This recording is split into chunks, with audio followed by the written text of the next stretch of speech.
All right, we have Ryan Francis from Coral Gables. He's a linebacker at Coral Gables. And Ryan, you know the tradition here. You know the names like Vilma, Harriman.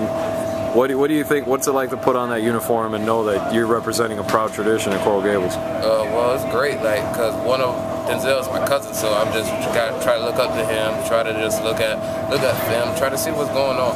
Like with Vilma coming back to the school, teaching us different steps that he learned in NFL, it just encourages us. So it's great.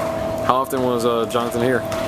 He just came by 3 weeks ago. He gave us a motivation speak. It was he taught me different little leadership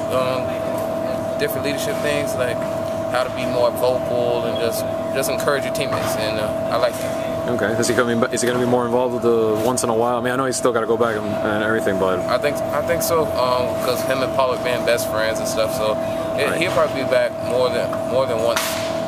What's it like with Coach Pollard? Because I mean, Coach Montoya was like, this was like an institution here for like 20 years. I mean, and with Pollard, I've been with Pollard all 3 years, so I'm probably like his first player to be here all 3 years. So I've been with him. So I think it's been more relaxed, like, but we've been getting after it, grinding, getting to our plays, knowing everything. The team, pretty like the last 2 years, I would say, is falling on hard times. I mean, what have you seen in the off season? What's different about this team that you think can turn it around? Well, different about this team, we're more combined as a family. Like, we're more brotherhood. We stay from we come here at like 12 and leave at 6, grinding, getting it in, watching film, staying late, just getting extra work in, just trying to get ourselves better. Which we didn't do much last year because we were like more seniors, just doing whatever they want. But now we're just bonded as a family and trying to become one. We'll talk about Denzel. I mean, you guys grew up together? Grew up together, okay. Cousins, same neighborhood. Like, he was over here yesterday, worked out with him. It was great. I hang out with him probably every day. I mean, not every day, probably like 3 times a week. I probably hang out with him probably after this. And yeah, I sit with him, look at his playbook and stuff, see what they do different in college with the different schemes with the queen and king formation, stuff like that. Right. Yeah. And yeah, just hang with him, learn from him, encourage him.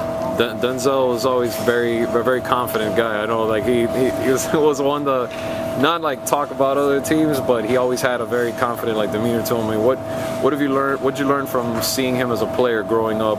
You know, kind of like by example. I learned that he gets to the ball. He will take your tackle right there in front of your face. Yeah. He always taught me, go out there relentlessly, don't hold nothing back, just hit him in the mouth and just keep going and talk stuff while you do it. Right. Yeah. Just gotta back it up. Yeah. What do you think of overall this year? I mean, if you had like a vision of where this team is going to be toward the end of the year, what would you see? I see us going to the second round of playoffs. I don't want to say it. I guarantee it. Like, I want to be confident with it because I believe in my family. Like I gotta. We're gonna be good. We got a good little quarterback battle, but we're squad. We're senior. We got more seniors on defense, which have more opportunities to do more stuff.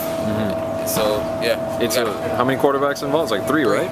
It's okay. Eldrick Clapp, Dijon Smith, and Joey McCain. It's a great competition. They all, like, one day you can't slack off and you just gotta go get it. We got some 2 good backs with Antoine Burney and Gregory Howe. They're good. Yeah. They're good. It's like Frank versus Vilma and Pollard all over again. Yeah. So it's really definitely like every day in practice there's some good battles going on. Yeah, we got some. Our backers are gonna rely as me, Roberto Zaldivar, and Marion Walker, and straight seniors. We're gonna be grinding, getting it in, getting it out, hitting it every day. We got an upcomer, Emilio Gibbs. He's gonna be good. He's gonna take my spot. I know that.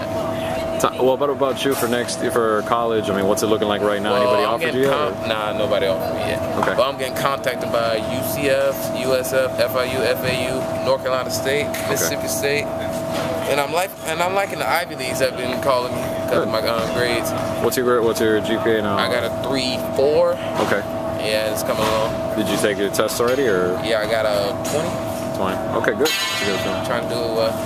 Yeah, and I like the Dartmouths and the Harvards and Ivy.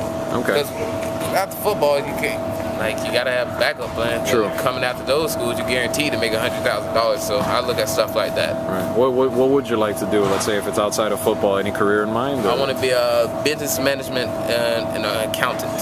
Okay. Like today we had a guest speaker from Wells Fargo, the vice president, and I asked him different questions about investing and stuff like that. So yeah, I'll probably do an internship with him after summer.